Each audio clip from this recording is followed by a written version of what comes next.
Dating advice is everywhere. It's exhausting. It's confusing. Everybody's got an opinion. Today, we're going to be talking about how to get rid of your dating anxieties and what you can do to get better at asking the girl out on a date. This is the All In Podcast. Bada bing, bada boom. Bing, bada bing, bada bing, bada boom.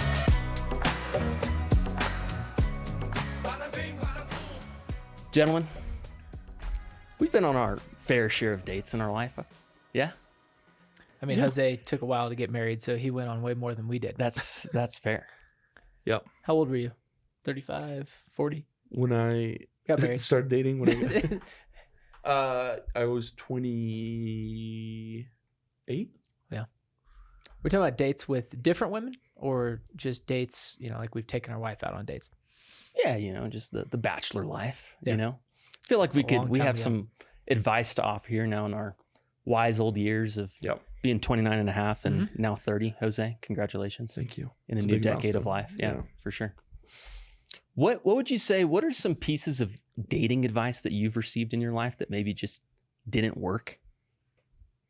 I mean, all of us, you go from high school where no one knows what the heck they're doing to college where everybody thinks they know what they're doing and everyone's got something to say. Any stories in there?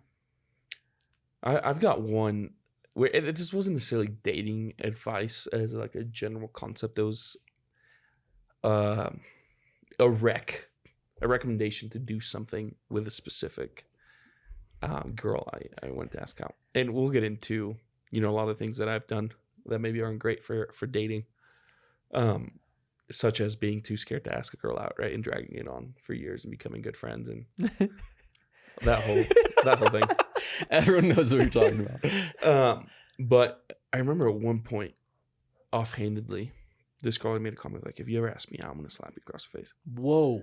And I thought it was, and it was kind of funny. We She were laughing. flirting. She's probably flirting. It felt flirty for sure. But because you guys were good friends. Yes, very good friends. And it was like, she was, okay, you keep going. you could even say inappropriately good friends. Yeah. Not like Yeah. in anything weird, just like spending a lot of time together. Yeah. Another friend told me, he's like, "Dude, it'd be hilarious when you ask her out if you put on a football helmet before you ask her out." That would be a power move. And so I did. And it was just kind of really awkward. Yeah. She's like, "Why are you wearing a football helmet?" I was like, "Well, you thought it was going to be like a silly moment." And you were going to like I thought you were going to be into it. And I thought it was going to be funny. And it was just like super uncomfortable. I remember like the whole drive back. I was just like, man, like, I'm an idiot. why did I go through do with that? Like, it's so cringy, So it wasn't dating advice, but it was advice to do something How that I to thought was ask the going to girl out. like be funny, and it was not. Mm-hmm. It was really awkward. We didn't work out. The best dating advice I got We're in was worst. worst? Yeah. Probably kiss on the first date. Probably Yeah. the worst dating advice I ever got. Someone told you that? Yeah. I feel like that's the way to determine if you know that there's going to be a second date. And I was like, that kind of makes sense. Like, if They're fireworks. Yeah. if they kiss back, then you're pretty much a lock for number 2. If they don't, well, you just kind of call it quits and drive home right then and there. I did not take that advice, just to be clear. That's I crazy. think one of the weirdest things that's perhaps going on in the dating world right now is the talking phase. I just always thought that was so funny. No, we're not dating. We're talking. We're intentionally speaking. We're intentionally speaking with one another, which I don't know what that means. Maybe you're texting a little bit, and it's kind of like if you're texting frequently, it's kind of showing that both of you have potential interest in one another. But I think one thing that I've definitely been guilty of in my life, and maybe all of us can say the same, and that I see a lot in dating culture is just a lack of clarity in dating, like trying to keep things vague for as long as possible. Why do you think we do that? Why do you think that's a thing in dating culture? I mean, because we're scared. Fear of rejection. Yeah. Yeah. Absolutely. It's just fear. If you define things, then there's a risk that it's not going to be the outcome that you desire. And what does that say about me? Right. So if I just let it play out, never define it, then I can't get turned down. I remember there's a story from college. One of our roommates, John Michael, he was dating a girl, beautiful girl. We all really liked her. We were like, dude, you gotta. It was clear that she was into him. He was in her, and they were kind of going through this talking phase for a little bit, and then he didn't text her back for like 2 weeks. Her name was Hope. Do you remember this?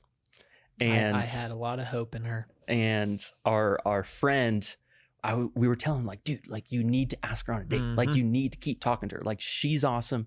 You're awesome. You're both into each other. This is going to work out.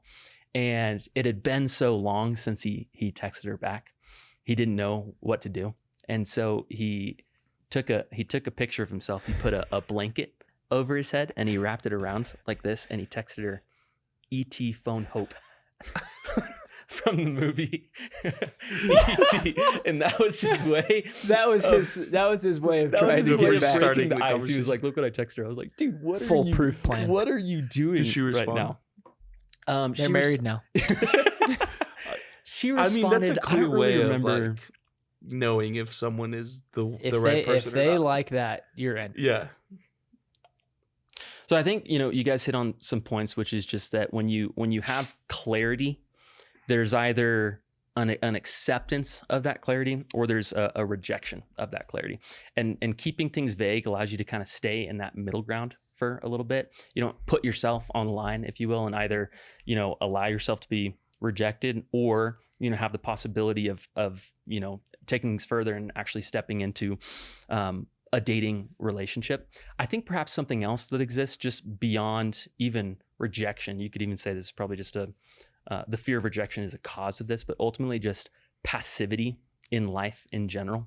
Just kind of going through life, maybe wanting something or not really knowing what you want and just kind of being and just hoping that something happens for you. Does that make sense, what I'm saying?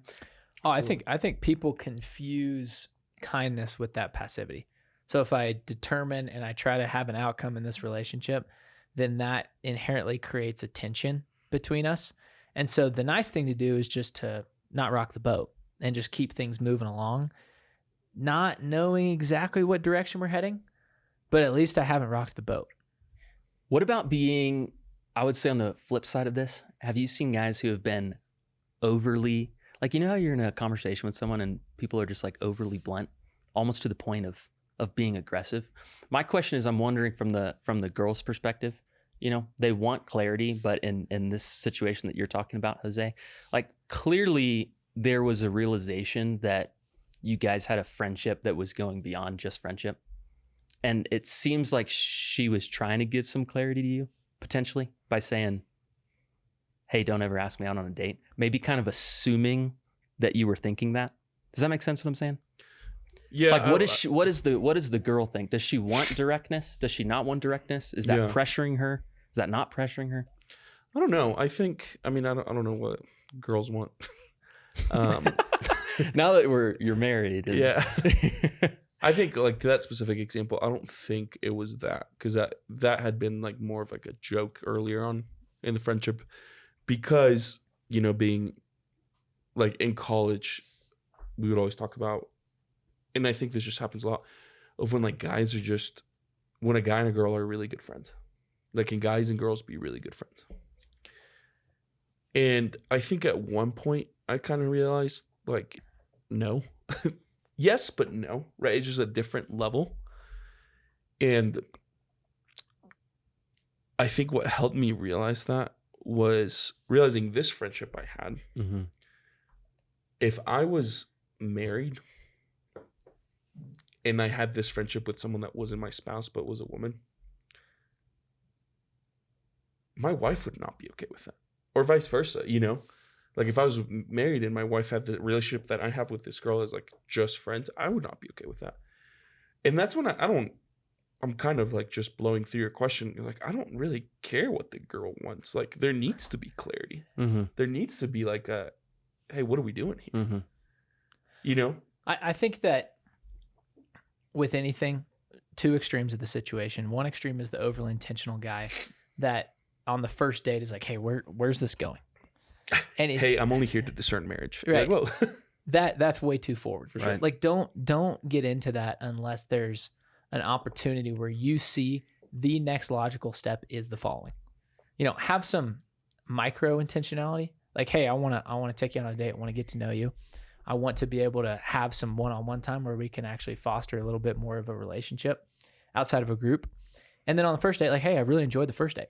Can we do this again? You don't need to, that's the level of micro-intentionality you need.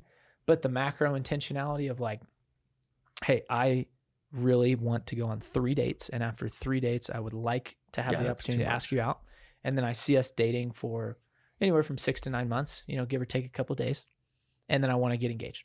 Like, that's just a little bit too much. Or I was talking with a guy and he was like, yeah, first date, I just want to know, like, does the woman want to work? Do they not want to work? How many kids do they want to have? How many kids do they not want to have? Because those are deal breakers for me. And I'm just like, on the first date. You can't do that on the first date. I don't care how well it's going. That is way too intentional.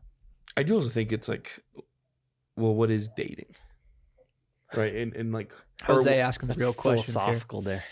Because I do feel like early on, whenever I was making a lot of these mistakes where I was scared to clarify things, right? I was scared to ask a girl out. So I would just become really good friends with them and hope that like through the friendship, they would naturally, like I wouldn't become friends with them because of this, but become really good friends with them. You realize you have feelings. You go, well, maybe they'll also have feelings, but I don't want to say anything.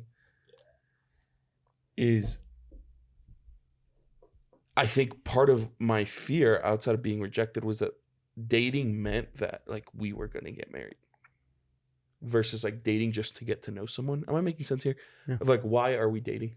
And I do think like now I'm definitely on the side of ask girls out early. No speeches. I always tell guys that. No spiel. No one wants a spiel when you ask someone out. Right. Save that for when you propose. How would you ask a girl out? Hey, I think you're really cute and love to get to know you better. Can I take you on a date? Oh, wow. Short and sweet. Like, to the point. You had that just boom. Well, I learned through experience. Just like also, if you do early before you become really good friends, now you have boundaries too. Because if they say no, A, it doesn't hurt as much, but B, there's a lot of pressure that's off of the friendship, and now you can be friends.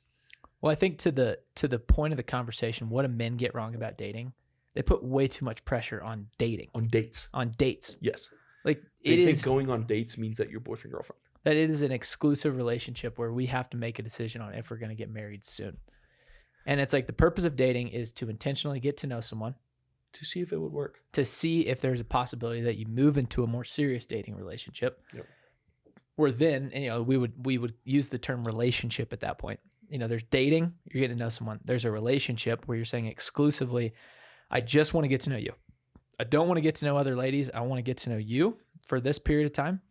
And then as we move through this season of a relationship, we're moving towards more intentionally discerning if we want to get engaged. And then engagement is a serious discernment on, do we want to get married? There's a good friend of mine that lives in the Houston area, works for ExxonMobil. And right now they just bought a house next to his in-laws. And they're remodeling the house right now before they move in. And I was having a conversation with him recently. And he was like, 10 years ago, this would have really scared me because I'm moving into my dream home right across the street from my in-laws. And he's like, they have 4 kids at this point. And he's like, I can see the next 35 years of my life. I'm going to be in this house. Terrifying. The plan is to be in this house until I die. He's like, so I can really see the next 30 years of my career and, the next, 60 years of my life in total. This is where it's going to be, definitively in this direction. And he's like, 10 years ago, that would have scared me so much. Because like at this point in my life, like that gives me honestly so much happiness. And I walked away from that conversation. I was like, that's really interesting because I think that, one of the things that I've struggled with in my life, just in general, this goes even beyond dating, is just being non-committal, like trying to keep options open at all time because I'm afraid of making a mistake. I would say there's probably different moments in my life where I've experienced decision anxiety, either, when it comes to asking a girl out.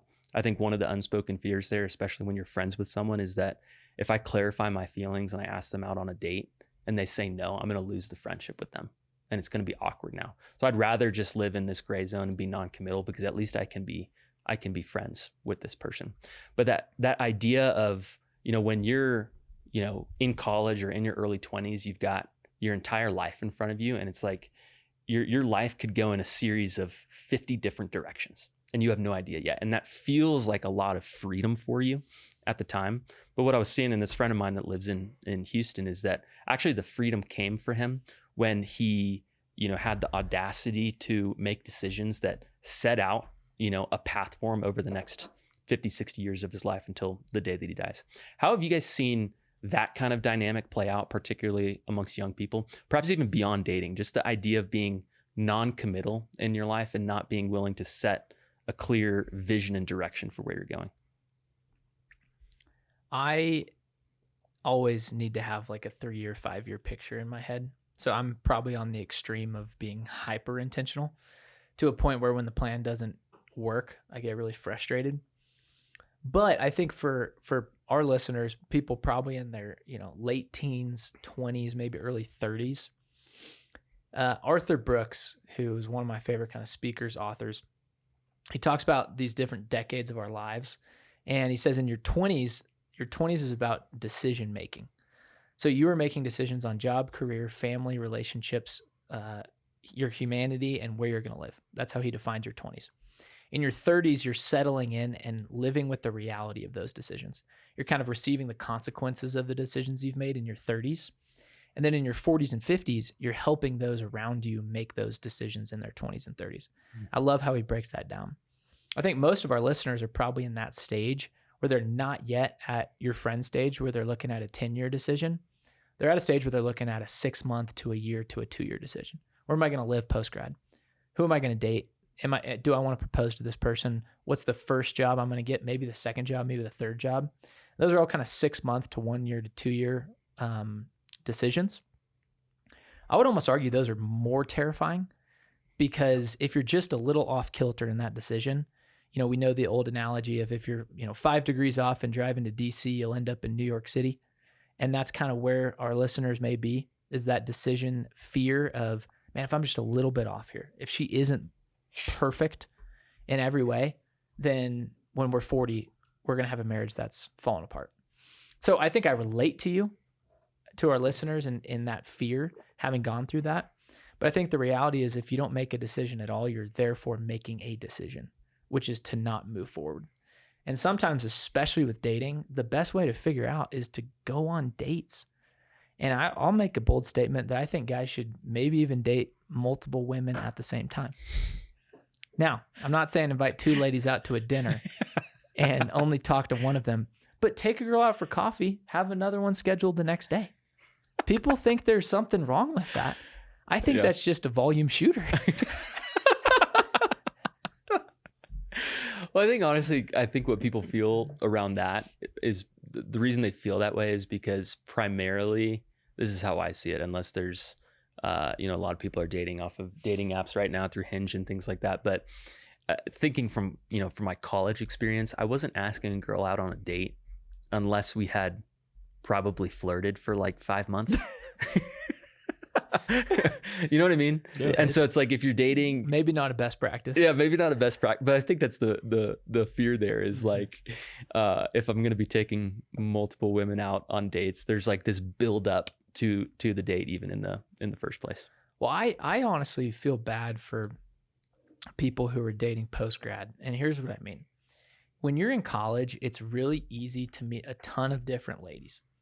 You're constantly in social situations where you're just meeting new people.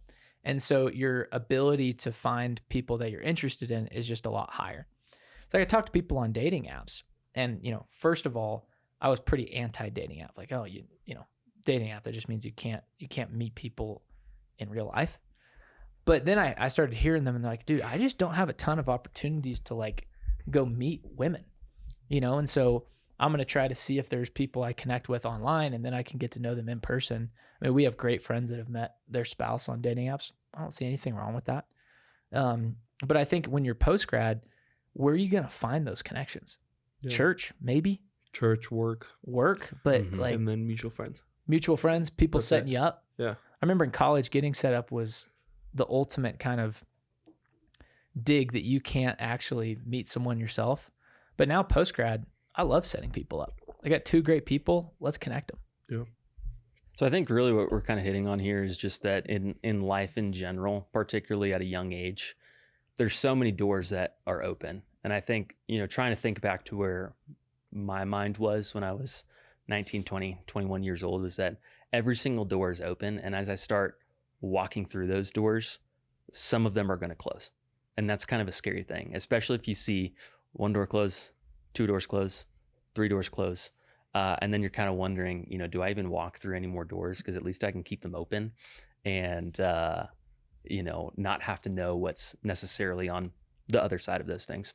But ultimately, stepping through those doors, making these little, if you want to call them micro commitments, a micro commitment to, going on a date, or a micro commitment, I don't know, even to like things like an internship, like just, you're trying to figure out a direction for your life, and the amount of options that you keep open prevent you from actually taking steps to go in that direction. So being willing to make these micro commitments, particularly when it comes to dating, of just like, dude, just ask the girl out on a date. If the door closes, the door closes. At least you know that that's not the one, and you can move on and you can go to the next one.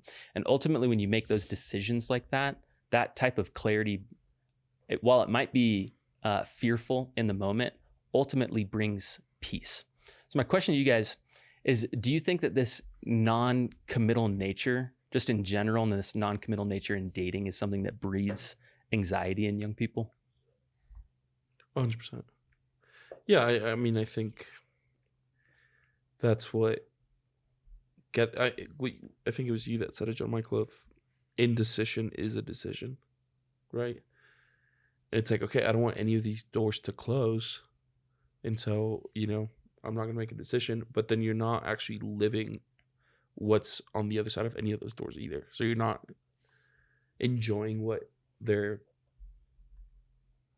on the other side of the doors anyway, So it's like, it's the same thing as them being closed, because you're not actually doing anything about it. And I think that's what brings a lot of anxiety of like, well, you can feel trapped. I'm not saying it's a reality, but you can feel trapped of like, well, damned if I do, damned if I don't. If I go through a door and it closes, but if I don't go, then I'm also stuck with nothing.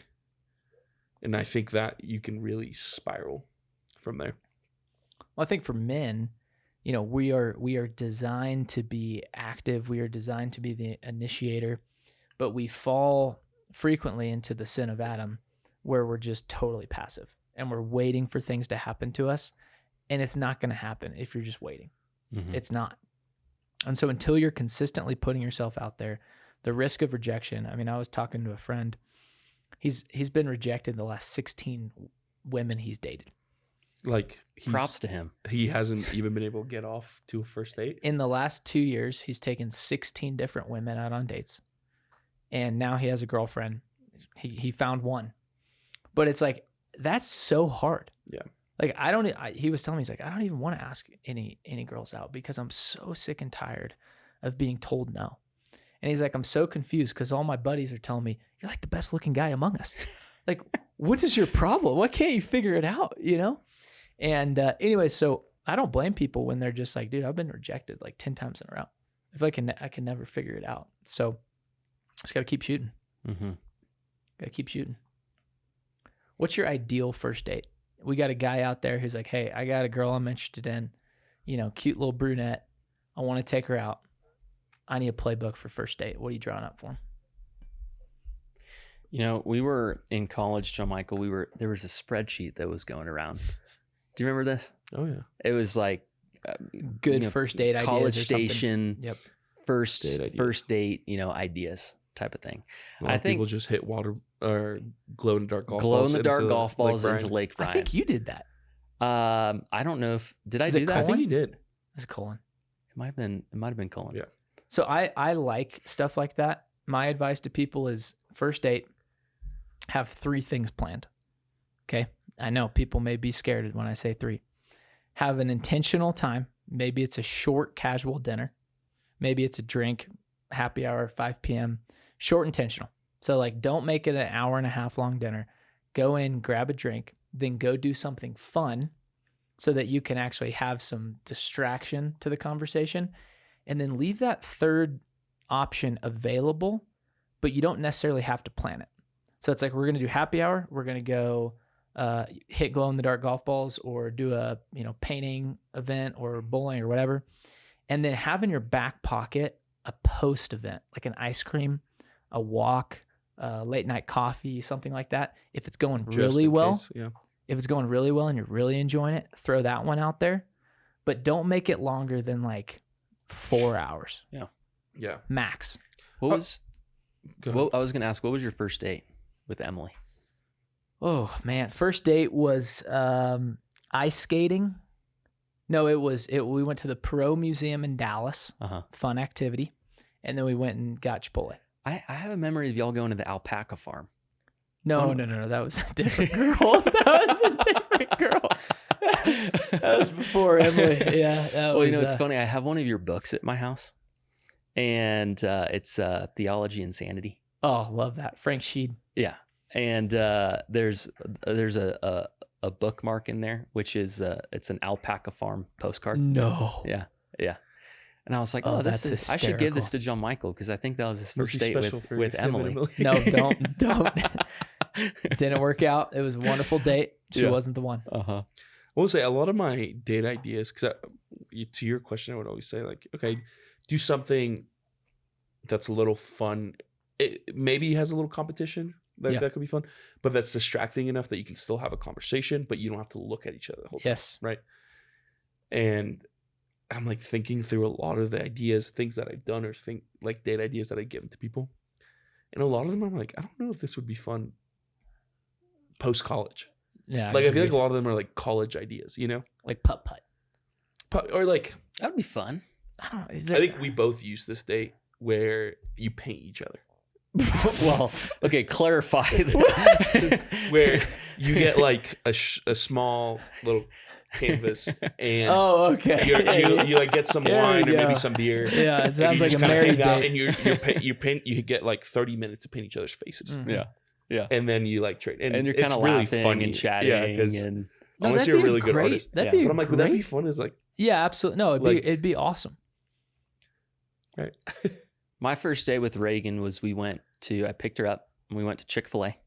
See, perfect. Yeah. Easy, just cash, great. nice and easy. We were in San Antonio at the time. And so then I drove her over, went to the UTSA baseball game, which was super fun because we just like walked around the ballpark for a little bit, watched the game. Remember we got in a fight about this? I'll get into it in a bit. We got into a fight. Like you were telling him that's a horrible idea. We'll get back to it. We stayed for like 4 or 5 innings. You know, you're watching the game, you're chatting, and then it was going well. So we went and got a drink afterwards, and I took her home. And then I went back to Jose's house because I was staying at his place. Oh, that's a blueprint. So you had your that third was option. That was exactly. back You made pocket. me think of it. Yeah. Yep.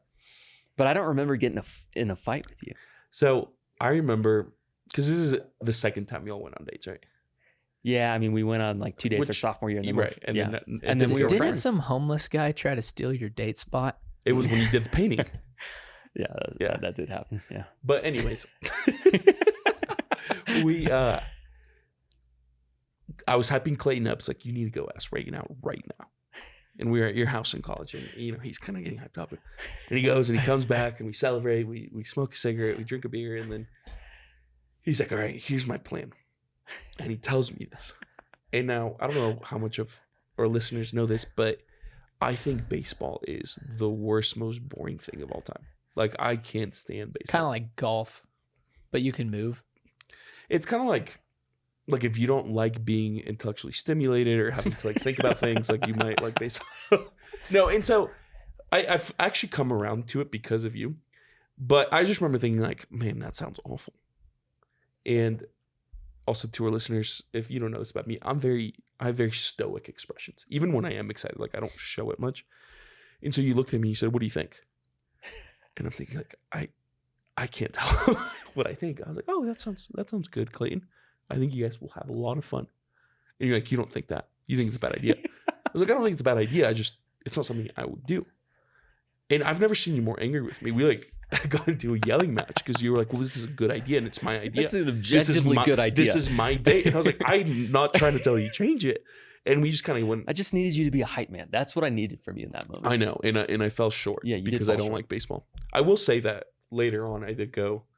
It wasn't a date, but I did go to a baseball game with a girl, and it was like really fun because there's something that you can do. You can talk without having to be looking at each other. I think the whole time. that's the most important part of Yeah. any first date, because what you don't want to do is you don't want to go to a nice Italian dinner and you've got your salad, your main course, and your dessert afterwards, and that's an hour and a half to 2 hour long commitment of sitting across the table from each other and looking at each other in the eyes and asking questions. Too much. And it could, I mean, frankly, it could go well. Like, let's be honest, like it could go Sure. Yeah. really, there's a possibility of that happening. But I think on a first date, you want to leave room for, okay, if this doesn't go well, I don't want it to be extremely awkward. So if we can have an activity somewhere in there. Not just that, but also for a first date, if the goal is of going on dates, it's to get to know each other. There's an understanding that we still don't really know each other, and it is going to be a little awkward, Right. by its nature, you know? Yeah. It just gives you something else to focus on. You know what we haven't talked about is, I don't know about y'all, at least I feel like growing up, I was always told that a date was movie and a dinner, or dinner and a movie. Yeah. Why is that? Like, that's an It's awful a date terrible idea. first date. It's idea. because men are inherently uncreative for dates. Like, was that just a thing I in our think- parents' generation? I think people just want an excuse to cuddle. Hey, I think you're really cute. I would love to sit next to you and not talk to you for the next two For and a half 3 hours. hours in a dark theater Lots where I of you can't watching see Dune. you. Yes. Where I can't see you or talk to you. But maybe our pinkies will touch in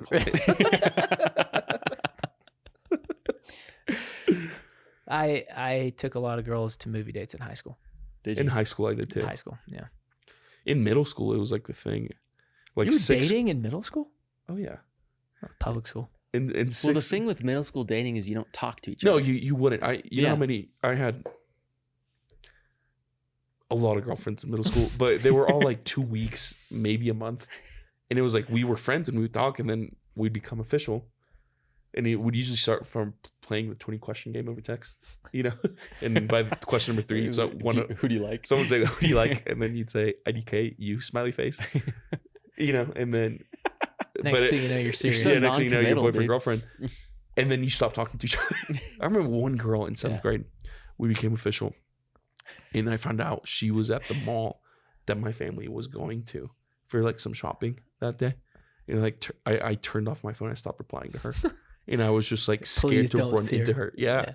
And afterwards, I like called her. I was like, "Hey, I'm so sorry, my phone died." Like, "Oh, you were at the mall too? Like, that's crazy. We didn't. I wish my phone wasn't dead." You know, because I was just so scared to run into people. I don't know what I'm talking about. Movies. In 6th grade, we'd go to the ice rink, and that's where you would take a girl on a date. That's a great date. Which That's is a phenomenal. I took it But as 7th our and 8th second grade date. was ice skating. movies. Just The- every single Friday. The thing about ice skating, it's a great opportunity to, grab the hand. Oh, you're falling. Boom. I got you. Boom, hand. Hand. Yeah, yeah. Oh, wow. Hey, let me help you up. Oh, we turned into a hug. Oh, next Boom. thing you know, making out in the middle of the ice rink. While spinning. Wasn't that the worst piece of dating advice you heard? Was Kissing on the first date. Not- That was the second date, ice skating. All right. When, I don't know if we want to get into this. When do you kiss? Ooh. Colin Klein would say, not till you're married. that's true. My instinctual, I don't even know if this happened on my third date with Reagan, but my thought was the third date, a light peck, A nice peck. a good little peck. My Just- gut also tells me before you become official, because there's still a little risk. Like, And what it's if, kind of fun. what if you hit teeth? What? No, risk of like, what if she doesn't want? Yeah. What if she Oh. doesn't want to kiss you? Because once That's- you become official, there's no risk. She doesn't want to kiss you. Okay, fine, whatever. We'll kiss later. You know. But before you become official, the first one, like you don't know how she is thinking. You know. I tried to kiss Emily 2 different times before we started dating. I got turned down both times. Really. Yeah, it's actually a great story. I had this one move in college. I pulled it with multiple women. I'd take them to the academic building, which was like looking out above campus. And I would play country music on my iPhone and we'd start 2-stepping. Did you have a song? 3 for 3. Oh, absolutely. Three She's like for Texas Josh Abbott band. So it's 3 for 3 up to that point. Kissed every time. Pulled that move on Emily. We're country dancing at a country western bar. Said, hey, how about we go on a little walk? Let's get out of here and go to campus. So we walk to campus, turn on the song. She's loving it, right? She gives you that look, Mm. and you're like, It's go time, baby. So I lean in, totally turned down. And I was like, what the heck? What does that mean? She said, "Ugh," or she turned her No, head. she just kind her of turned face? and she was like, I don't kiss unless we're in a relationship. And I Which I said, appreciate that. my response was, oh my gosh, I can't wait to tell Clayton. No, you didn't That say was that. the first thing I You said. didn't say Oh, that. you can ask her. Literally. I said, oh my gosh, I can't wait to go back and tell Clayton. That is ridiculous. Can you imagine? The girl's like, what? Who's Clayton?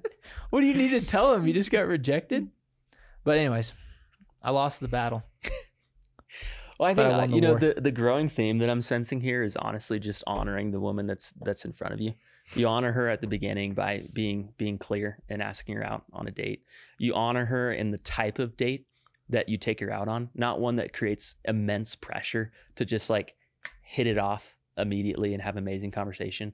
You know, you want to the first date, ideally, you're like, there's a little bit, you know, left to be desired, you know, of just like, yeah, that was great. And I really want to go on a second date. There's more questions that I want to ask you. I feel like we connected there. We had fun, you know? And so you're not sitting down across from each other at the dinner table. I mean, if you choose to go on a date like that, that's fine. But I feel like in our ideal world, there's some sort of an activity. You're spending time with one another. You're laughing, you're doing something together. And then ultimately the question of as things are progressing, you said something, Jose, that I really liked, which is just that now you're dating, you've gone on, 1, 2, 3 dates, and it hasn't necessarily been made official yet. And so there's something about that risk that still exists there. Like, I love the fact that you tried to kiss Emily and she rejected you. Like, that's awesome. Like, you took that risk. Granted, you didn't really think it was a risk because you were 3 for 3 up to that point. You were There like, was this no is doubt in the my bag. mind. Part of how things work. I have her eaten out of my hand. Yeah. But it's all about honoring the woman that's in front of you and the way that you approach her and the way that you date her, and then the way that you respect her when it comes to her own, honestly, boundaries when it comes to physical affection in the midst of the dating process as well. This was fun, man. It's got me like, oh, What's that was so fun. just briefly, what's the most fun date you've ever planned and been on? So most fun date, hands down, was I was planning to take Emily to a concert. It was at an amphitheater. It's well known in Bryan College Station, Texas. Wolf Pen Creek Amphitheater. Mm-hmm. We're supposed to go to a concert there. Can't remember the band. I think it was like Flatland or one of those kind of like Texas red dirt country. Got rained out. It was pouring rain. And so I'm scrambling, right? I'm like, oh my gosh, I had this whole thing planned. It's going to be so fun. I went and got cardboard boxes. And we, in the pouring rain, slid down the hill at the amphitheater over and over again on cardboard boxes. That's so fun. And had the time of we're soaking wet. We're having the time of our lives, Might have been a little kissing in the rain action. Who's to tell? So you guys were boyfriend, girlfriend. Yeah. But then, Yeah, second date actually. But it was just so fun because it was spontaneous. We were laughing the whole time. Yeah. Get back in the car, you're freezing. Went to Starbucks and got some hot chocolate. Oh, it was a blast. And honestly, I'm sitting back here. I need to do more fun things with my wife. I was just thinking the same thing. Like I was a great boyfriend. I really was. I planned fun dates. I was creative. I always had something planned. And all of a sudden, I lost it all. And I'm like, all right, you want to go to Breckenridge Brewery? Yeah, sure. All right, great. And that's just like Yeah, you over go and get a over beer again. and you chat. Dinner. Yeah. Mm-hmm. I'm like, I got to get back to old, To fun, creative ideas. fun, spontaneous John Michael. Yeah. That could be a great, another episode topic is like how to have fun with your wife. Yep. I will say sledding down a hill on cardboard boxes with a 6-month pregnant wife might raise some questions, So as well. but I need something like it's, that. it's probably going to change a little bit. What about you, Clayton? Most fun date, I was trying to think back. Honestly, I was trying to think of dates, particularly with my wife. The most fun Mine dates, is but actually not with my not wife. with your wife. Go. Do you want Go me to ahead. Yeah, you got the story. This is a lined date up. I think I'm very proud of this one because I think in our friend group we shared a lot of dates in college.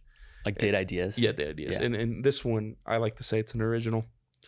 And I've given it to a lot of guys that I worked with post-college. And there's a lot of marriages out there that started with this date idea. If this is a first date idea, you go to a grocery store and you say, hey, we are going to go through every single aisle of the store once. We can't go backwards. We're only going once. And you can only pick out 5 items. And I'm only picking out 5 items. At no point can you have more than 5 items in the cart.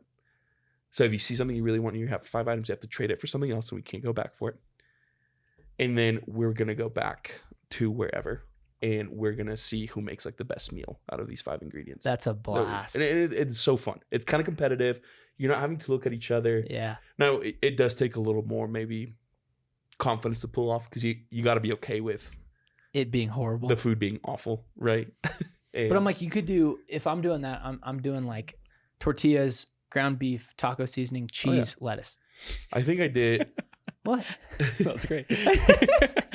I do remember what we did is, because when I took it to the grocery, she's like, well, I feel like you've had some time to think about what you want. It's like, that's fair. So whenever we got back, we did a draft. And so she went first and I went second, and she could steal any of my ingredients. She didn't, but I ended up stealing her ingredients. I ended up making it was like a pesto chicken pizza, like mini pizzas. Wow. And they came So you out were showing fine. You went off. I don't dude. know if they were, I mean, those were all the ingredients. I didn't have any seasoning, Just chicken pesto and But bread. we ended up having a blast. That's a great idea. She did say it was the best date she's ever been on. What happened after that? I think we went on another date and then we stopped. I can't remember. She broke up with you.